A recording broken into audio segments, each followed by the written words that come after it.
What's up guys, this is Shams11 and welcome to Reagan Gorbachev on the Xbox One. This is a new ID at Xbox game. This came out on the 24th of February, and what we have is an old school top-down action stealth game. Essentially, Ronald Reagan and Mikhail Gorbachev are at a big peace summit when terrorists attack and threaten complete annihilation. And the only way to save the day is for the two former world leaders to team together and save the day. Exactly. This is very tongue-in-cheek, it's very silly.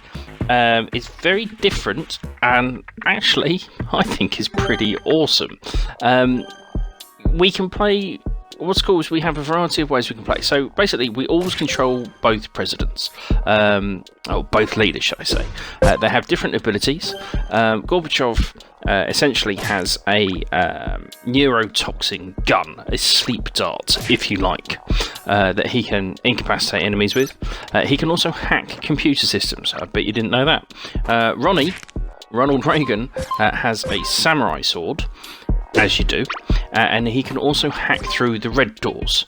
Now, certain enemies have a key on them, and the keys unlock a yellow door. Pretty simple, right? Well, yes, it is, and no, it's not.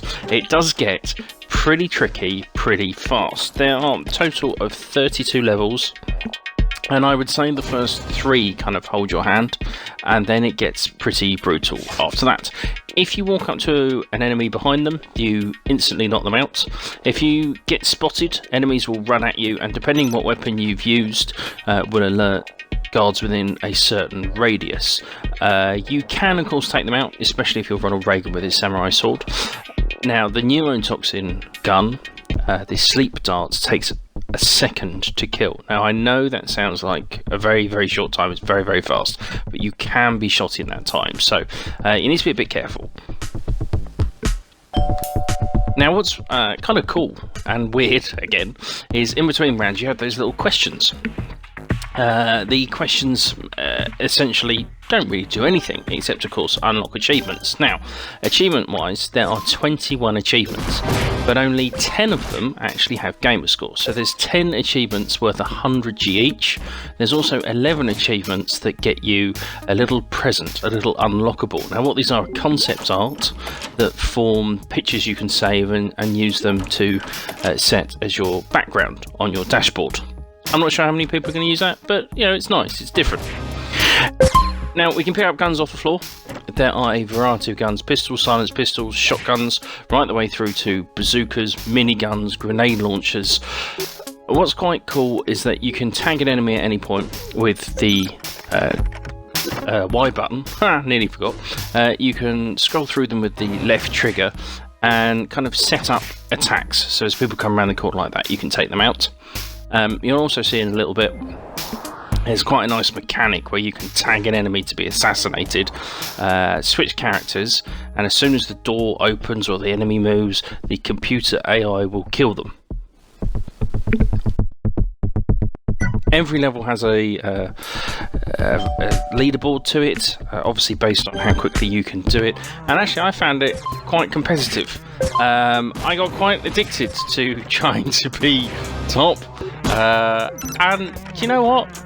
I got the hang of it. That is level 3 done in the world's fastest time, ladies and gentlemen. 13.31 seconds. I had to overtake my old friend Lazy666beard, Lee, who is from the Hitmen. Follow them on YouTube and Twitter, please do. They're a lovely bunch of lads, and they show all sorts of games nice and early. Now, as you can see, Mikhail every now and then misses with his darts, but the good thing is you can pick up the tranquilizers. Again, fairly soon we start adding various puzzle elements. So this one has certain sections where one character has to be stood on a trap or a pressure plate to open the door. And that was the bit I was talking about. So I lined up old Ronnie there with a silenced pistol to shoot that guard the minute the door opened, and he did. Another cool thing with this game is that, you know, you can kind of take it however you want. Yes, you can take everybody out like I do, kind of from a distance, nice and slow. You can rush in all guns blazing if you want, or you can do everything stealthy. There is indeed an achievement for killing 20 enemies in a level. There's an achievement for not killing any enemies in a level. There are achievements for completing levels in 20 seconds. Or quicker, the speedrun achievement, and all of the ones that unlock you the concept art are all weapons based, so you get 25 kills basically with each gun. This game cost me £7.99. Really not, you know, very much at all. But my only complaint is that there's no multiplayer online at all. There is multiplayer, but it's co-op, local. So, you know, you have to do split screen. If we head back into the main menu, you can see there's the 2-player option, but it is just local play. Now, in some ways I kind of like that. I kind of think, you know, it harks back to the old days, top-down shooters, you play them side by side, but that's my only drawback. Other than that, I find this game really addictive. It's certainly not easy. I am pretty much stuck on level 7 at the moment, but I'm not very good at this game. But a bit of perseverance, and really, I mean, if I can make it to top, you can. Thanks for watching. Till next time.